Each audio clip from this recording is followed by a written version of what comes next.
انه الواحد في خلال اليوم بيتعامل مع اسطح كتير جدا، يعني الطاوله او اوكر البيبان او الادراج، او بيسلم على ناس او بيسند على حيطه. كل دي مصادر ميكروبات، فمش ممكن ما تلقطش حاجه من الميكروبات دي. فالغسيل باستمرار يعني بيقلل على الاقل من نسبه الاصابه. اكيد بيقلل. بص حضرتك، في دراسات كثيره جدا معموله على الاسطح، وحقيقي على كلمه الاسطح. الاسطح دي مهمه جدا في حياتنا، لان انا قاعد قدام مكتب بلمسه، قاعد قدام كمبيوتر الكيبورد، ماسك محمول 100% من اجهزه المحمول الموجوده في الشوارع ملوثه طبعا، ملوثه بكل الميكروبات.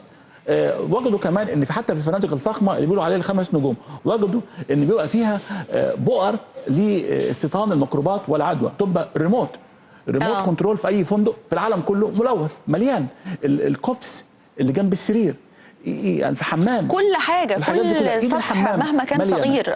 ولذلك كل الاسطح ملوثه. مثلا واحد كان بياكل وراح اتكلم في التليفون، واحد كان بياكل راحت فتح الباب، حد خبط رجع ياكل، لا تغسل ايدك.